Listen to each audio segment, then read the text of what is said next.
들도 많고, 네, 경주에 테라스가 유명한 아파트인데 경주에 있죠. 그런데 소송은 어디서 진행하느냐? 네, 제가 어디 있다 그랬죠? 서울중앙지방법원 동문 맞은편에 있다 그랬죠. 네,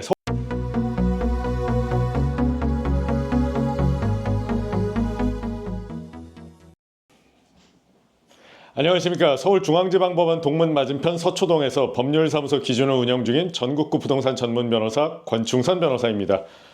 네, 오늘은 네, 그렇습니다. 분양계약을 체결한 다음에 네, 입주 예정일까지 네, 공사 사용 승인을 득하지 못하여서 입주가 지연되고 있는 경우에 계약 해지 아니죠. 계약 해제죠. 네. 이행 지체 사유로 인해서 계약 해제 또는 네, 계약서상의 네, 조항들로 인하여 계약 해제가 가능한 건에 관해서 말씀드려 보려고 합니다. 현재 저희 법률사무소 기준에서는 네, 경주에 있는 네, 그렇습니다. 테라스가 유명한 아파트가 있는데 2024년 3월경까지 네, 입주 예정일이 지금 계약서에 보면 2024년 3월로 돼 있는데 지금 이 영상을 찍는 시점이 2024년 11월 28일입니다. 네, 곧 있으면 만 8개월이 되어가는 시점 동안 네, 사용 승인을 아직 득하지 못하였고 제가 알아본 바로는 아마도 감리가 보고하는 공정률이 90%를 좀 넘은 것으로 나오는데 어쨌든 사용 승인을 아직 득하지 못했습니다. 그래서 입주 예정일이 한참 도가 됐는데 이 아파트의 경우에 공급계약서를 보면 네, 그렇습니다. 공급계약서 제8조에 계약의 해제 및 위약금, 그래서 이 8조에 따라서 우리가 네, 계약 해제를 청구를 하게 되고 계약 해제에 대해서 이건 법정 해제 사유에 해당하기도 하지만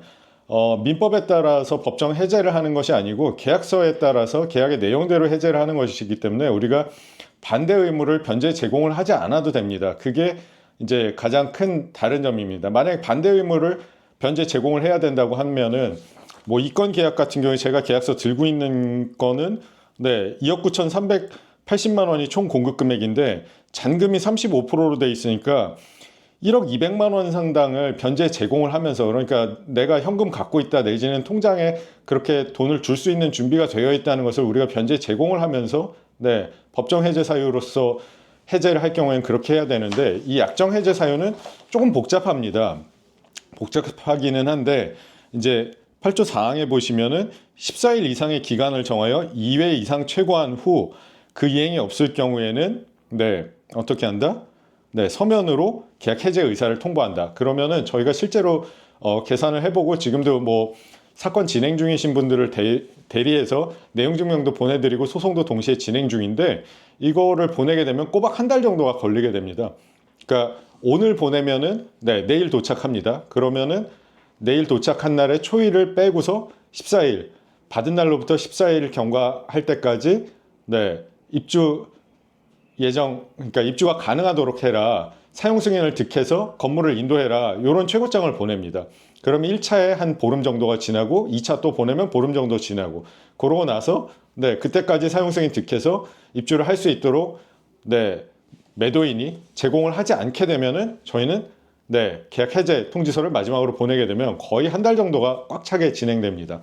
그러면 한 달 있다 소송을 진행하느냐? 그렇지는 않습니다. 지금 상황에서 뭐 한 달 이내에 사용 승인을 득해서 우리한테 제공하지 못할 게 거의 확실하기 때문에 은행 가시면 서류 다 쓰신 다음에 대기표 뽑으시나요? 아니죠. 대기표부터 뽑죠. 그래서 대기표 뽑는 개념으로 소장 먼저 송달시켜서 피고 3명 잡아서 소장 먼저 송달해 놓고 그 사이에 계약 해제 법률사무소 기준에서 네, 3회 통고서를 최고장 2번, 1회 계약 해제 통지서 이렇게 보내드리면서 사건을 진행합니다. 사건 어디서 진행하느냐? 네, 이거 원래 공사 현장은 네, 울산에서 네, 요거 분양 사무소에서 분양 받으신 분들도 많고 네, 경주에 테라스가 유명한 아파트인데 경주에 있죠. 그런데 소송은 어디서 진행하느냐? 네, 제가 어디 있다 그랬죠? 서울중앙지방법원 동문 맞은편에 있다 그랬죠? 네, 서울중앙지방법원 관할에서 진행을 합니다. 어떻게 그러냐? 매도인이 누구냐면 네, 신탁사입니다. 유명한 신탁사인데 이 신탁사가 서울중앙지방법원 관할인 서울 어느 곳에 있습니다.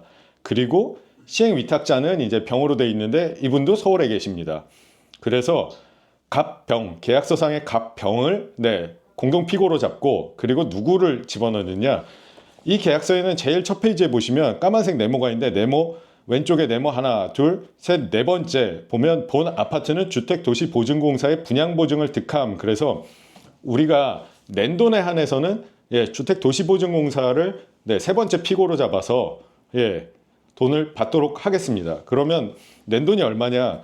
이 계약서들을 제가 여러 개를 검토해 보니까 계약금이 5%짜리가 있고 10%짜리가 있는데 계약금이 5%인 경우에는 내신 돈이 계약금 5%에 중도금 60% 그래서 65%고 총 공급 금액에 그리고 계약금이 10%인 경우에는 내신 돈이 70%고 그래서 내신 돈에 한해서는 누가 책임을 진다? 주택도시보증공사에서 책임을 진다. 지금 어떤 상황이냐? 주택도시보증공사에서는 원래 예정 공정률 대비해서 예정 공정률을 100%로 봤을 때 75% 이상의 공정이 진행된 경우에는 6개월 이상 공사가 지연됐을 경우에 보증 사고로 보고 그렇습니다. 보증 책임을 지게 되는데 지금이 그런 경우입니다. 24년 3월에 입주했어야 되는데 최초에 이제 이 매도인인 땡땡 신탁사 이름을 얘기하는 게 그래서 신탁사하고 이제 주택도시보증공사하고 보증계약을 체결할 때는 24년 2월 28일까지로 사용 승인을 득해서 이제 준공 완공시키는 걸로 그렇게 돼 있기 때문에 그럼 지금 3, 4, 5, 6, 7, 8월까지 꼬박 8월까지 하면은 6개월이 되고 8, 9, 10 이제 11월 다 가니까는 그 이후로도 3개월이 더 지난 거라서 이게 뭐냐면은 그렇죠.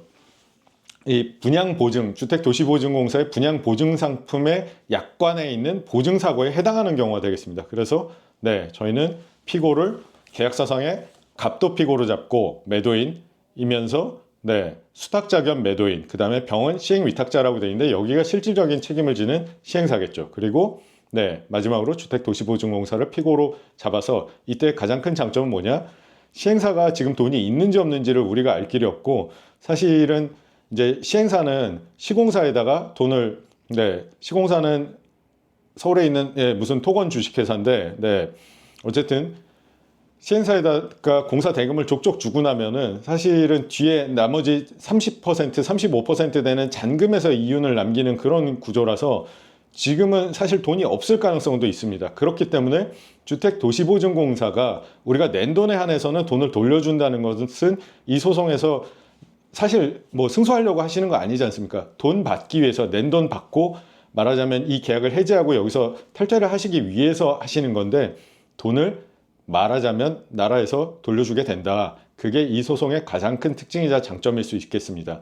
마지막으로 수임료에 관해서 말씀드리면 일반적으로 민사소송의 경우에 이제 서초동에서는 550만 원 이하로는 잘 진행하지는 않는데 이 사건에 관해서는 저희가 이미 여러 건을 수임하고 있고 저희 사무실에서 저 동문 통해서 서울중앙지방법원까지 가는데 5분에서 10분 정도 걸어서 그 정도면 충분히 가는 가까운 거리에 있고 서울중앙지방법원 관할로 하기 때문에 저희가 이 건에 한해서는 그렇습니다. 별건으로 한 건씩 소송을 진행합니다. 의뢰인별로. 그리고 의뢰인별로 카톡방을 만들어 드리고 저 권충선 변호사와 임채영 변호사가 카톡방에서 질문에 응대해 드리고 이렇게 개별적으로 사건을 진행하는데 그렇습니다. 330만 원 부가세 포함해서 330만 원 이외에는 의뢰인께는 일체 청구하는 것이 없습니다. 그렇습니다. 여러분들 경주에 있는 테라스가 좋은 아파트 어딘지 아시죠? 그곳 계약하셨다가 아직 입주 예정일이 한참 8개월 이상 이제 지나가는데 이번에 11월 28일인데 며칠 있으면 8개월이 딱 되는데 그렇습니다. 입주 예정일 지나도록 입주하지 못하고 계셔서 계약 해지하고 싶으신데 고민이 되신다.